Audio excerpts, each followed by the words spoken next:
Lagos, a restless city where dreams rise and fall with the noise of traffic and the glow of night streetlights, lived a woman named Abike.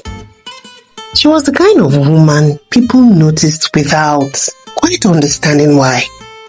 She had the kind of beauty that didn't beg for attention, but quietly owned the room anyway.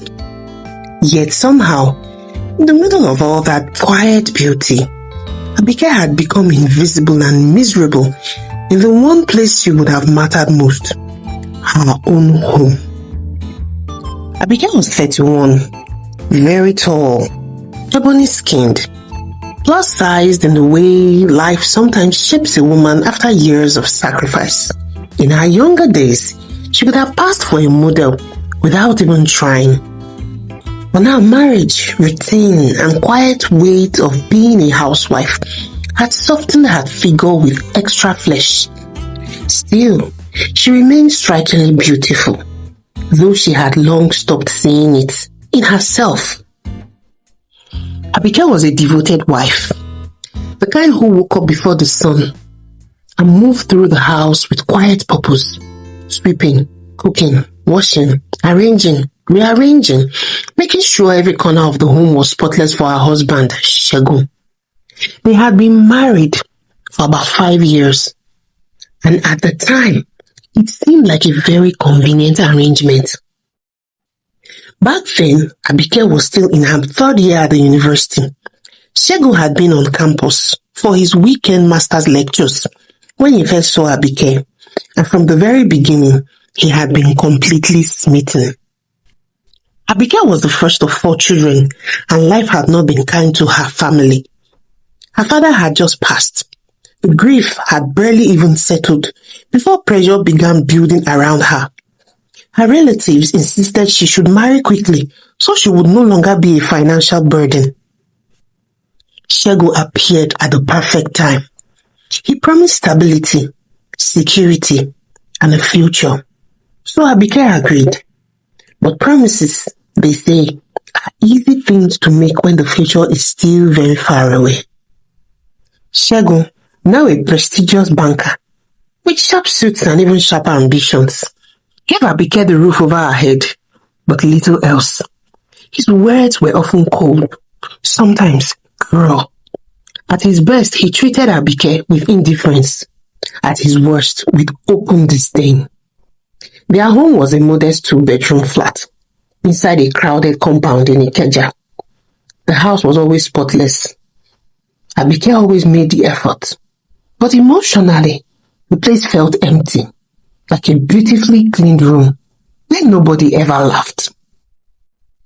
Every Sunday, Abike knelt at the wooden pews of her church, praying with trembling hands and wet eyes. She begged the heavens for a child, just one. But the silence in her home was deafening. And Segun blamed her mostly for it. His words came like Tyson poison arrows, piercing her confidence often. So much that she began to feel small, inadequate, and terribly alone. Sometimes, Abike would call her mother. Mama, Segun is always angry. I don't know what to do again. She would say softly over the phone. And her mother never comforted her. Abike, give that man children. How hard is it now? Submit to him. He is a man. Stop complaining. Mama, I've done everything. Ọlọ́gbọ́n obìnrin kọ́ ilé rẹ̀. A wise woman built her home. You hear me? The calls always ended with Abike feeling worse. One evening, Segun decided to host a small birthday party for himself. He was turning 38. He invited several friends from work and the neighborhood. Among them was Abike's closest friend. Her name was Pat, a vibrant, shapely 32-year-old HR consultant who had been her confidant since their university days. From morning till evening, Abike remained in the kitchen. Her hands moved with quiet mastery as she prepared her famous jollof rice. She fried golden plantains, steamed soft moi moi, mixed large cool bowls of zobo drink, and arranged chilled soft drinks neatly in trays. By evening, the entire flat was smelling like celebration.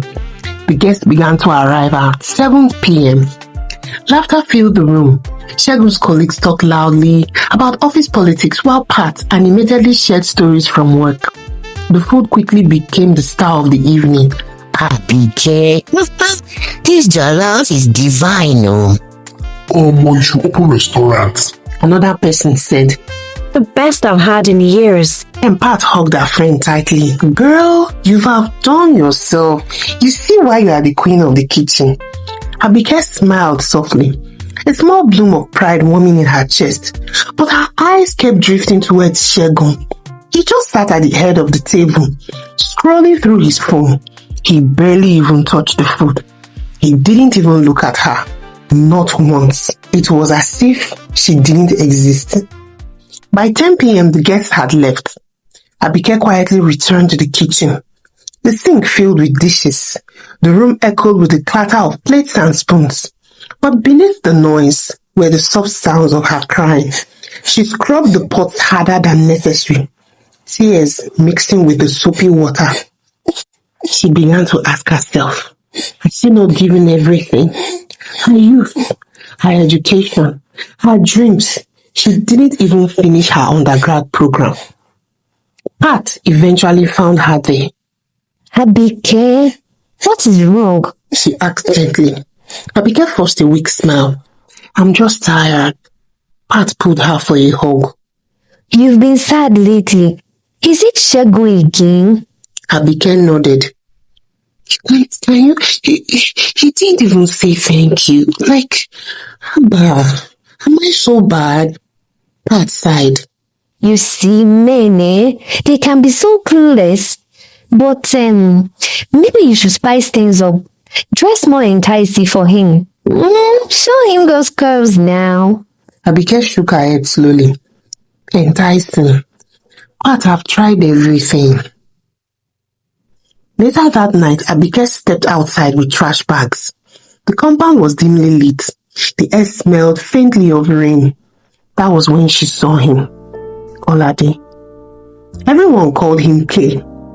He leaned against the wall, chatting with some neighborhood guys. Kolade, aka K, was 28. A local tout, what most people would call an agbero, who collected transport fees at the nearby bus park. He had a rough reputation in that area and was always involved in small scuffles or political rallies. But Abike had always thought something different about him. Kolade was tall, muscular, handsome in a wild, effortless way. Sharp cheekbones, trim beard, and eyes that sparkled with mischief.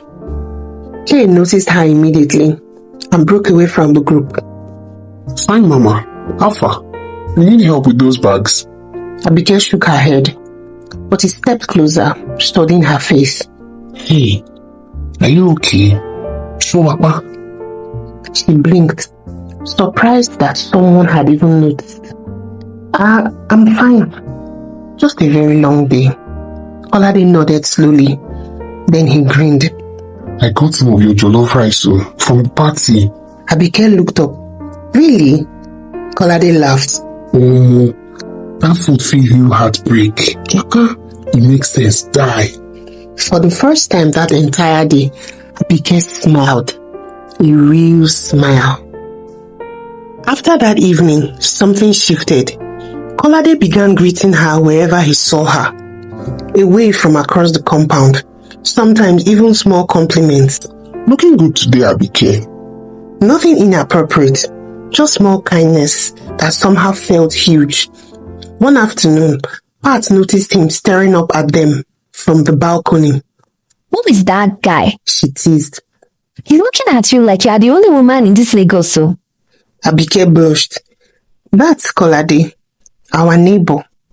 Pat raised an eyebrow. Just like that. Only neighbor. Abike changed the subject quickly. Pat, I think Shegun is having an affair. Pat frowned. That's a serious allegation, no? Do you have proof? Abike shook her head. Not yet, but I feel it. A few days later, Shegun was about to drive to work. Abike hurriedly came outside. Shegun, please, I need some allowance for the market. He sneered. Allowance? For what now? As per who you be? You are just sitting at home, getting fat, like a useless male goat, and still cannot give me a child. The words sliced through the air like a machete. Before Abike could react, a deep voice thundered across the street. Kolade. Ogbeni Backwell, you will not fit up to your wife like that. He marched towards the car. Apologize now. Abike began to panic. Kolade, really? It's fine, don't worry. But Kolade was furious. Mama, forgive me. Kolade, see how this your guy dey treat you and he dey pay me. You call your wife a male goat, Abi? If you not apologize now, Ma buy tea, ma call your phone. One slap, everywhere go first blow. Try me. Shegun, not knowing what else to do, crushed under his breath and sped away. Abike began to tremble. Kolade, what have you done now? Okay, what have you done? My husband will beat me later. Mama, you know me. No worry, make him try am. I did here. Few days later, while Abike was cleaning the house that afternoon, the tension boiled over. Shegun came home early, his mood far from a bad day at work. As she dusted the shelves, he snapped at her over a misplaced document. The argument escalated quickly. You are just useless, shey you know. You can't even keep the house in order, he shouted. She answered back, her voice trembling with pent-up frustration. I have done everything for you, Shegun. What more do you want? He laughed bitterly, his eyes narrowing. You think I don't know? You've been frolicking with doubts in the area. Don't you have some shame, Abike? You don't get shame. The accusation hit her like a slap. Distraught, she retreated to the bedroom, tears streaming down her face. How could Shegun turn it on her when she only just suspected him? A few days later, Abike returned from the market with heavy grocery bags, struggling under the weight as dusk fell. The power was out and the flat was dimly lit. Kolade appeared and offered to help. Let me carry those bags for you, he said, his voice gentle. Inside, she thanked him and tried to send him away, but he stepped closer, lifting her chin slowly. Abike, I've been worried for you. Are you alright? Her heart pounded as she pulled back, her voice shaking. Hey, please go. I don't want trouble, he chuckled. You think I'm trouble, eh? How cute. She looked away and then he said, I'll be here, Abike, for you, always. And then he strode out, his heart heavy, even though he was smiling. Abike slumped on the chair, totally perplexed. That night, she tossed and turned, crying in her pillow. Abike pined for Kolade, wanting to be near him, just to talk to him. She hated herself more for even thinking that way. But more than that, his words echoed in her mind. Why had fate been like this? Why had fate brought Shegun? She wished she could turn back the hands of time and erase the pain in her marriage. Pat, her friend, had traveled for a work trip to Abuja, lasting only a few months, but she called regularly to comfort Abike. Hang in there, girl. We'll figure this out when I get back. You hear? Weeks passed. One evening, Kolade came to her door. He looked unusually serious. Abike, I need to see you. I need to talk to you. Kolade, any problem? I need to show you something. And then he opened his phone. There were photos. Segun and Pat together, holding hands, hugging, kissing. Abike's world shattered. Iro, Segun, Pat, this is AI, Abi. Hey, this is AI. Kolade shook his head slowly. No, Abike. It's true. Segun has been under investigation for fraud at the bank. These pictures are spillovers of evidence from a private investigator. And that your friend Pat, she's involved too. They actually intend traveling out of the country when they succeed with their plans. Abike collapsed on the floor, sobbing. Segun has killed me. Segun has killed me. Mugbe, Mudaro, let me die, oh. Let me die. Hey, Segun. Kolade, hurt, looked at her and said, Abike, he's not worth dying for. Abike, let me love you. I can do way better than Segun. Abike, look at me. Abike, let me take care of you. But pain twisted in her chest. Kolade, are you being serious right now? For real? What is this? Please leave. Please leave. You're just an opportunist. Get out.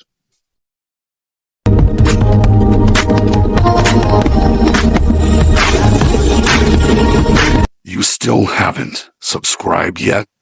Nawa for Una O. Soon after, Segun announced to Abike coldly, I'm tired. I'm leaving you. This marriage, I don't try, is fruitless. Abike simply nodded. I know. And then Segun added with a smirk, by the way, Pat is pregnant for me. It took Abike all the courage she could muster to stay calm after what Segun had said. So all the while, as Pat, her best friend, took long trips, she had been nursing a pregnancy. How could Abike be this stupid? That night, she packed her things and left Lagos for Osogbo. Months passed quietly, and Abike helped her aunt Adunu at a small market store. She sold fabrics, tried to distract herself, and learned to breathe again. But Kolade never left her thoughts, and fate had other plans. More months later, in that same bustling Osogbo market, a familiar voice called out, Abike. She turned. Kay stood there, transformed. Clean shirt, real actual pants, laptop bag. He had left the Agbero life and now was working as a logistics coordinator for a shipping company in Abuja. They laughed and they hugged, and over small bottles of malt, they caught up, sharing, talking about all that had transpired since the last time. The following evening, Kolade took her to dinner. Abike wore a beautiful dinner dress that hugged her curves gracefully. Soft lights reflected in her eyes as they spoke. Then Kolade took her hand. Abike, let me be with you now. I can make you happy. She hesitated. I'm afraid, Kay. Then he smiled. I know. It looks strange. Like weird, crazy. Like fate's playing games. But Abike, you search me. This is real. His voice grew deeper. Abike, I've loved you all the way since 2022. The first day you stepped into that compound in Lagos, I saw Shegun shouting at you because your bags fell. But all I saw was pure perfection. Abike blinked. Hey, for real? But am I not too old? Or too fat for you? Kolade laughed gently. You are 32. I'm 29. 6'7". Does it matter? If you want, we'll register for a gym together. And then he added, but honestly, Abike, I love you like this, oh. Like this, like... if I could, don't even change a thing. Her eyes filled with tears. Kolade, I might not be able to give you children. He held her hands firmly. Who told you are barren? Whose report now? Then he said softly, Abike, I don't want to be with you because of children. That one can come later. I just want you because of life itself. Just partner with me, okay? Her heart swelled. Then she kissed his cheek. Okay. I'm willing to try with you. Later that night, as Kolade escorted her home, someone was waiting outside her flat. Shegun. He looked older, stressed, and broken. I went to jail, he admitted quietly. Fraud case. Abike nodded. And then he looked down. Pat had the baby. But the child has sickle cell. He swallowed hard. Abike, I've suffered the most without you. And now I realize I made a terrible mistake. Please come back. Come back, Abike. I'll treat you better. Before she could respond, Kolade stepped beside her. Abike looked at Shegun calmly. For years, you treated me with disdain. Because I couldn't give you children. Her voice was steady now. But motherhood is not measured by the number of babies a woman gives birth to. She blinked away her tears. Motherhood is love. Ìfẹ́, ìtọ́jú, sùúrù. Àwọn ẹ̀kọ́ tó jẹ́ kí obìnrin jẹ́ ìyá nìyẹn. It is love and patience and tolerance. Those are the things that make a mother. Then she held Kolade's hand. And now I finally know what it feels like to be truly loved. I am finally seen. And I am not turning back, Shegun. Shegun stood there silently. And then slowly, defeated, he walked away. And for the very first time in many years, Abike felt something soft and beautiful rise inside her chest. Peace. You are not just hair and makeup. You're a woman, you're not dumb. You are Proverbs 31. A woman, you're not dumb. A lady, so lovely. One in a million. A jewel, a treasure. Always, always. You are not just hair and makeup. You're a woman, you're not dumb. You are Proverbs 31. You're a woman, you're not dumb. A lady, so lovely. One in a million. A jewel, a treasure. Always, always. Rough time love. Rough time love.